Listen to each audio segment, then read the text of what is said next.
We were discussing yesterday one of the most effective, not only one of the most simple, but one of the most effective ways of, for want of a better expression, control of mind.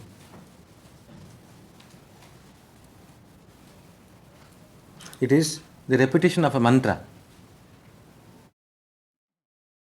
Control of mind does not mean suppression of anything that is in the mind. It is not suppression of thoughts. It is not suppression of emotions or total emotionlessness. Control is control.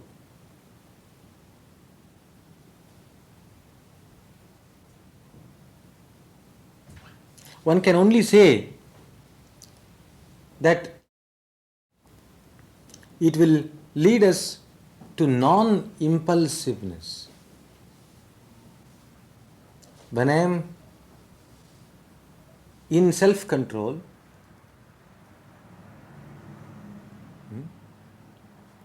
I can only say that it brings about a state of non-impulsiveness.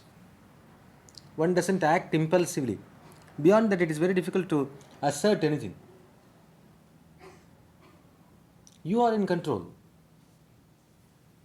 not someone else.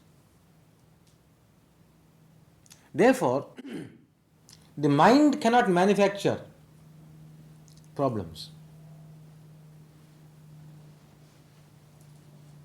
The mind cannot make me restless.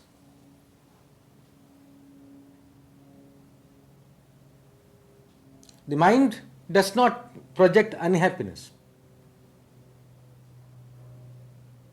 That's all that can be positively said. Nothing more can be positively said. What is this mantra? And how does the repeating of a mantra enable me to achieve a state of mind control, a state of non-impulsiveness, a state in which I enjoy peace, and we don't use the word happiness, an inner state of bliss.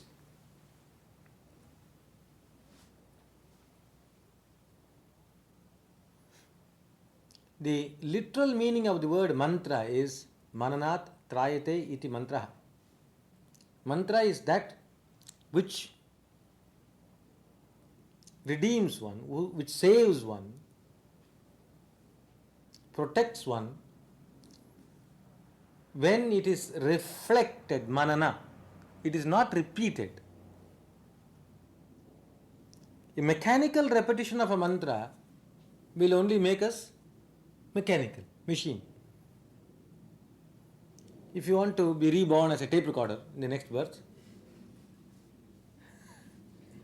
the best thing is to go on repeating a mantra, Om Namah Shivaya, Om Namah Shivaya, Om Namah Shivaya, Om Namah Shivaya, Om Namah Shivaya. Your next birth you will be tape recorder. Well, that's what you are now. I have seen people doing this mantra, repeating a mantra in all sorts of strange manner. Starting from my own childhood, boyhood, this repeating a mantra is compulsory for a Brahmin 3 times a day. He has to do it. And even as a young man, I had to do it. And I used to watch the elders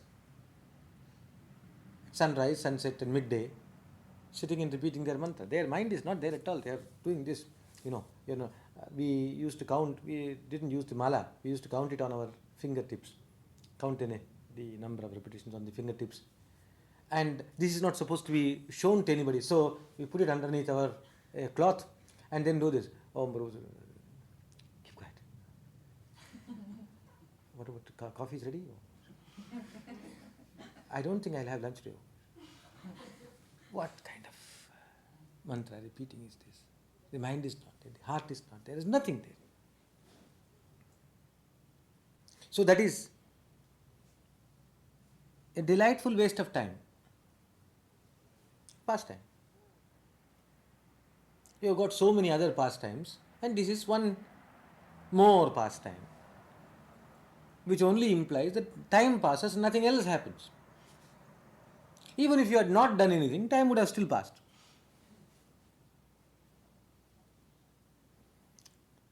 Then I have, in South India especially, every beggar in the street sings a mantra. Every beggar. You'll be amazed. Om Namah Shivaya, Om Namah Shivaya, Om Namah Shivaya. Somebody coming to give me something or not? I'm standing outside your house. Om Namah Shivaya, Om Namah Shivaya, Om Namah Shivaya. Where is my mind? In your purse. In what you are going to give me. Every beggar repeats a mantra. It may be good. I don't make fun of these beggars. They are good. Instead of abusing us, they are at least singing God's name is no harm. But beyond that, it has no value. It doesn't lead them to liberation. It doesn't lead them to enlightenment. It doesn't redeem them. It doesn't save them. Nothing.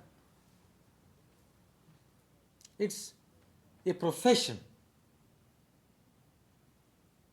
Like some of these church choirs. It's a profession. You go there and sit and howl. You don't even know what you are talking, what you are saying with your lips.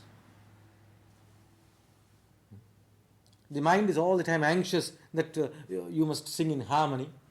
You mustn't sound a wrong note. The heart is elsewhere. There is nothing there. And even in religious communities, you have this problem. I have taken a resolve this year that I will sit and repeat the mantra for 2 hours a day. So I have set apart morning 6 to 7, evening 8 to 9. So I am sitting there.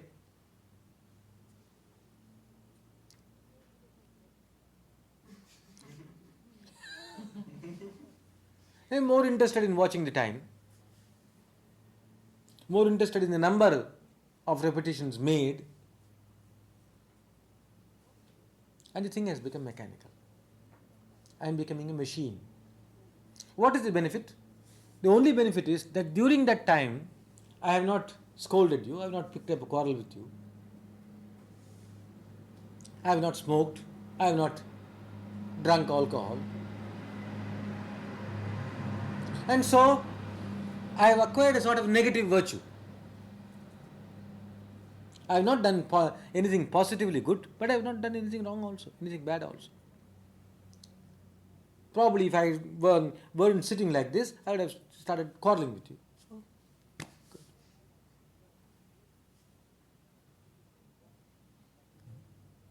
I have seen people sitting and rocking themselves, rock and roll, Om Namah Shivaya, Om Namah Shivaya, Om Namah Shivaya. If I were Namah Shivaya, I would have cut that man's throat. So dull and so lifeless. Namah Shivaya, Om Namah Shivaya, Om Namah Shivaya.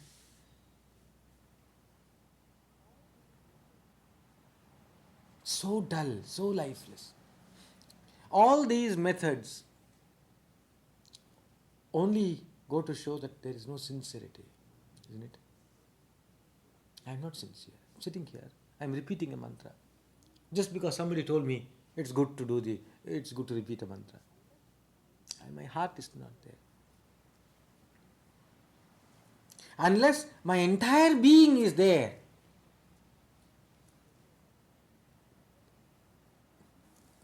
the mantra cannot have any effect. Now, to come back to the original definition, mananatrayate iti mantra. That is, the mantra can protect me only if I reflect it.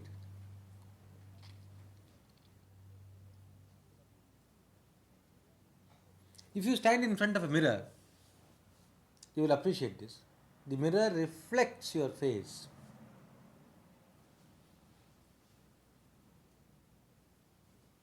In the same way, the mantra must be reflected.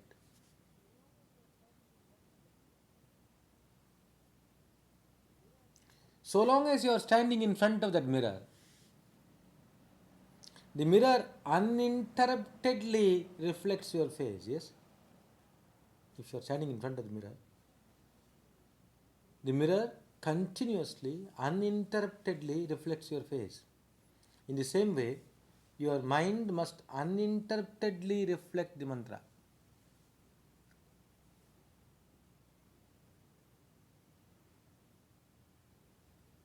Beautiful similes are used. That the flow must be like oil poured from one vessel to the other. I don't know if you have seen this. Please, if you haven't, it's worth seeing. Not water, oil. Any oil, olive oil or motor oil. Take some oil, pour it from one glass to the other. You will see it is homogeneous. Water splashes. Oil, when it flows from one vessel to the other, it flows homogeneously. And the mantra repetition also must be, mantra reflection also must be homogeneous. Your whole being flows on.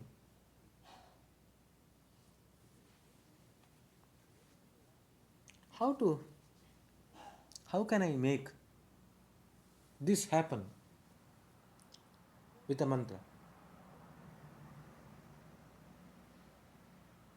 If I can make that happen, I have found the key.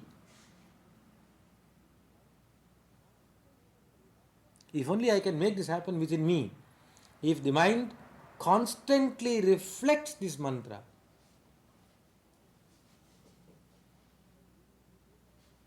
then that mind is in a state of self-control.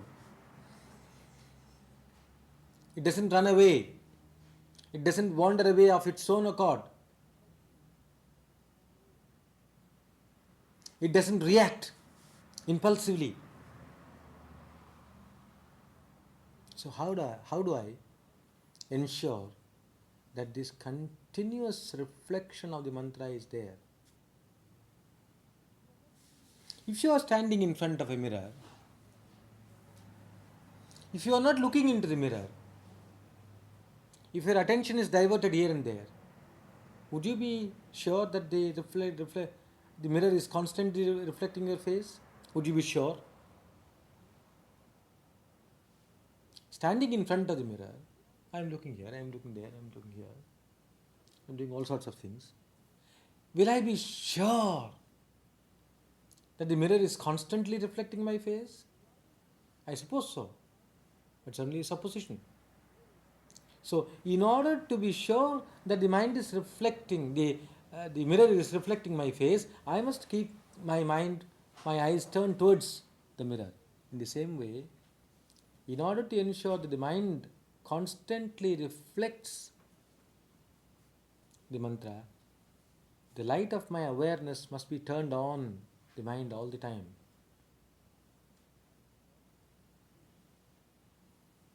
At the end of this talk, when we do this, try if you can look within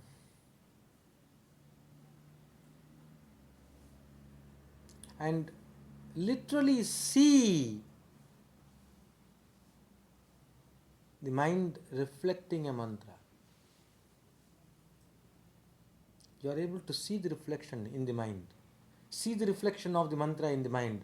The mind goes on, the sound is there. Here it is not the reflection of a form, but the reflection of a sound, the echo of a sound. Reflection of a sound is the echo.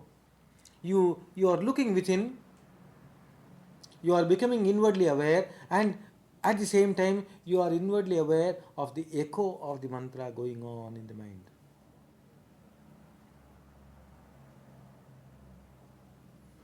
In order to ensure that this is constant, you must also be constantly interned. There must be this constant inner awareness. Constant inner awareness. If you begin to practice in this manner, you might discover after some time that the mind has become dull, sleepy. Why? It doesn't like monotony, and nothing is happening. Two things. The mind doesn't like monotony at all, and number two, nothing is happening.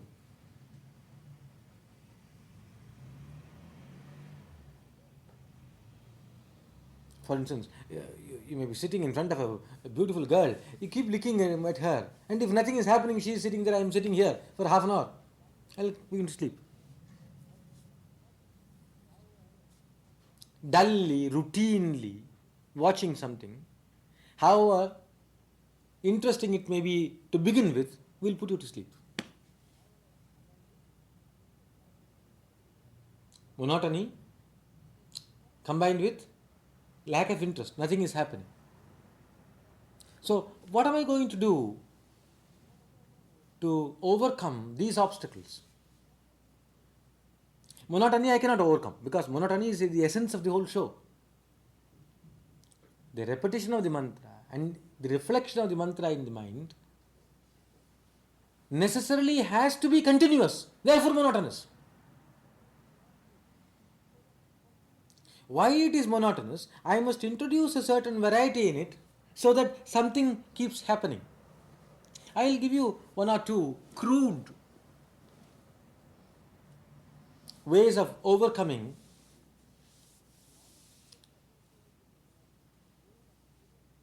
the lack of interest associated with this monotony. Take for instance, you are sitting, looking within,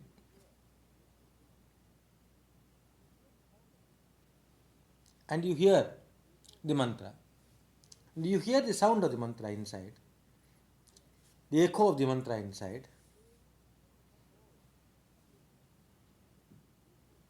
You try to trace the source of the echo.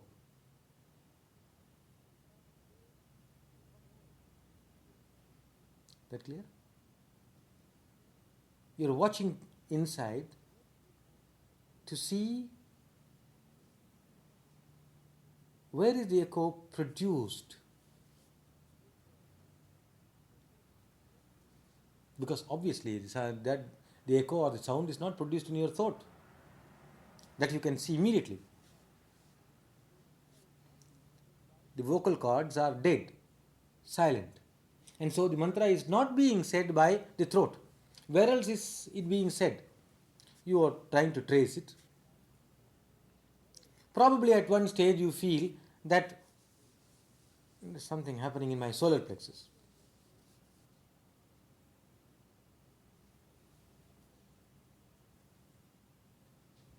I am only suggesting, I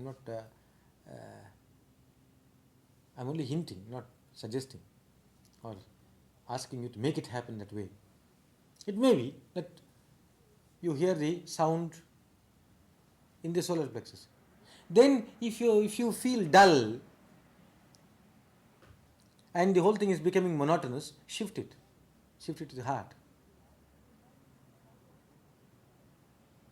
If you shift your attention to the heart, you will find the sound also shifting to the heart. Wherever your attention is, there you will hear this mantra.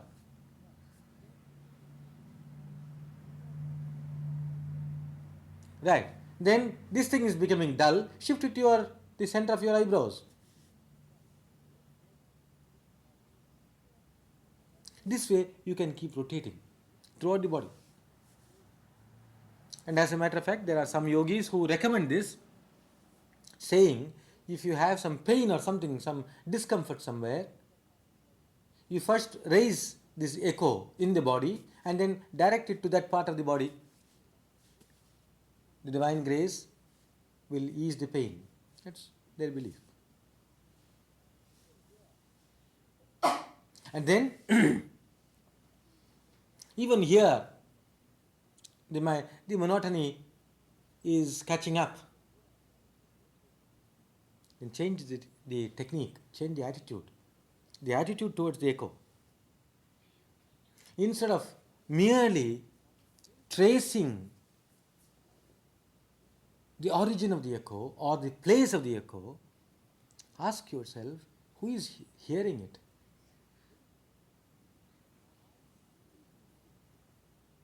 Is the question clear?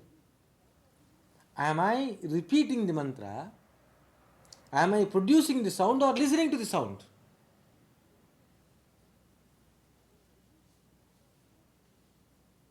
You understand it's possible to do both. Now, for instance, I am talking and I am also listening at the same time. I am talking and I am listening. I am the first person listening. Maybe some of you are asleep. I am the person who is awake, who has got to be awake, otherwise I can't speak, yes? So, I have got to be awake, I am speaking and I am listening. In the same way,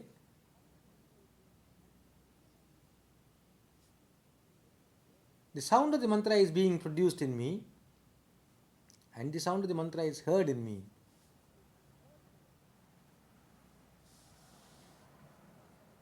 There is a third fellow. You know who that fellow is? There's one fellow making the sound, one fellow listening to the sound, and the other fellow is looking at both of them.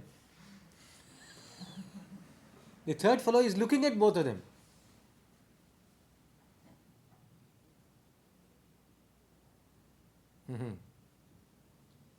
Beautiful. And now you begin to wonder. This will break your monotony effectively, very effectively. It will create tremendous interest. Hey, am I 1 or 3? Schizophrenia only means 2 years. Huh? Is it or is it not? Schizophrenia only means 2, not 3. There is a super schizophrenia. I seem to be cut up into 3 parts. One chap who produces this sound, one chap who hears this, listens to this, and a third fellow who is aware of both these.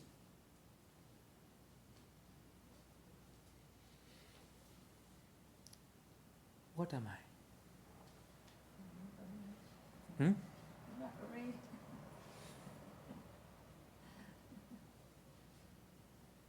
Maybe I am 3 in 1 or 1 in 3. What am I? Now, this way again, one can awaken oneself or awaken in oneself an unending interest.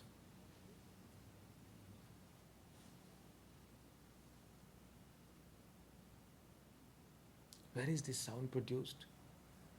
Where is it heard? And who is the one who is aware of the production and the hearing of this sound?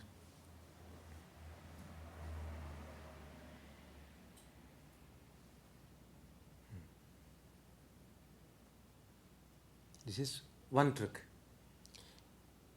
Another and even more interesting trick is, let us say, take for instance a mantra like Om Namah Shivaya. Or even more interesting, probably Soham. Soham is a wonderful mantra. And the Hatha yogis believe that it is a mantra which Your breath is repeating even without your volition. They have a very funny way of putting it. They say that God didn't trust man that he would want to repeat a mantra, and therefore he has organized the breath in such a way that the breathing repeats this mantra. Yeah, you can't help it. Whether you are Hindu, Christian, Muslim, or nobody, or a materialist, or sensualist, whatever you are, God has made it in such a way that you are bound to repeat this mantra. Soham. Now that I have said so, if you watch your breathing, listen to your breathing. Did you hear Soham?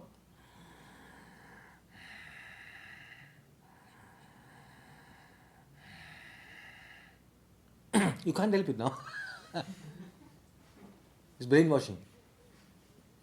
Now that I have made the suggestion, when you breathe in, you will hear so. When you breathe out, you will hear hum. You ask these Hatha Yogis, what does this mantra mean? And he tells you that the mantra means that the reality in you is God. Soham means I am He. Not this egotistic I, but the reality in you is divine. That is what it means.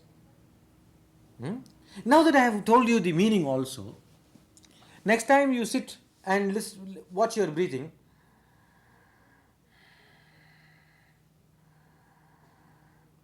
spontaneously this Soham goes on, and as soon as you hear with your inner ears the mantra Soham, your mind is going to work on the meaning. There is this inner reality which is divine.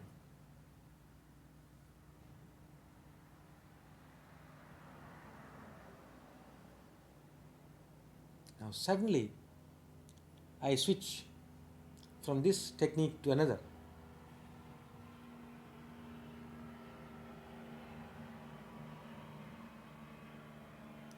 I wonder if I can make this very clear. I learned from a deaf and dumb girl in the camp.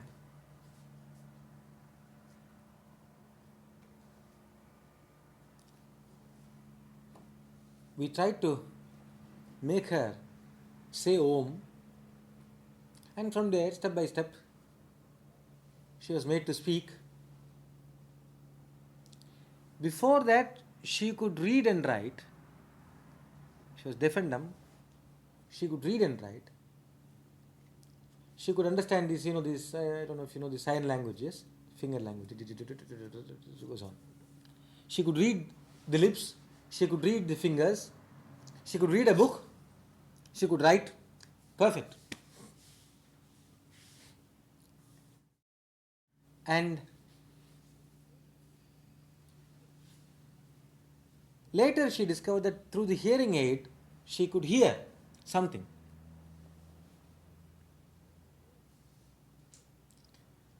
One day I was tempting her to say something, and I said, no, it's not correct. It is not correct.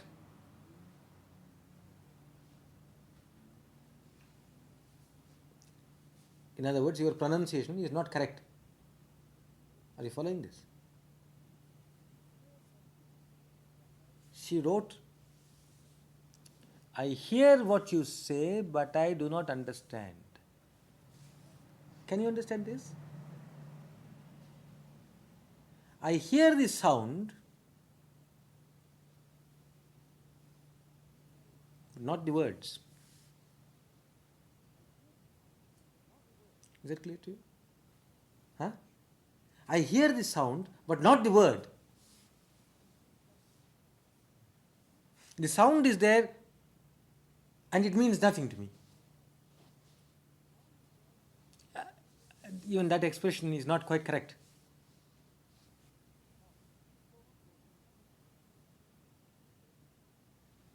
Now, this Soham goes on now, To me, it has a certain form. Soham has a certain form. In terms of sound, it is a word for me and it has a meaning. Can I now take the meaning away from the word, take also the word form from the word?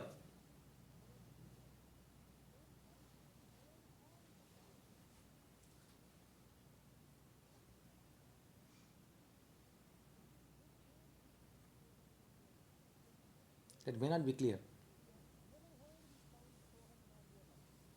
It is a sound. You have never heard this sound Soham in all your life. You have never know, you don't know at all, you are born deaf. Like this girl in the camp. You are born deaf. You have never heard the sound Soham. For the first time in your life, you are hearing Soham.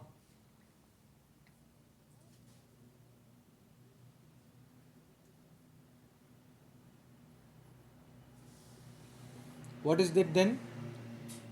It's a mere noise. Yes? Is that clear? It is merely a noise. Can I, in the same manner, drop the meaning away, drop the word form away, and become one with that sound?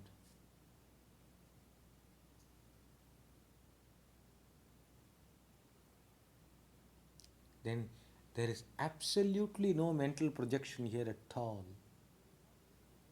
The mind is not projecting a meaning. The mind is even not reading a word in this sound. There is a sound. And that's all. There is no I, there is no me. There is no I, the producer of the sound. There is no I, the hearer of the sound. There is no I that watches the sound. There is no interpretation of the sound. But the sound alone, the mantra alone exists. It is there that the mind gets saturated or dissolved in the mantra. Let us.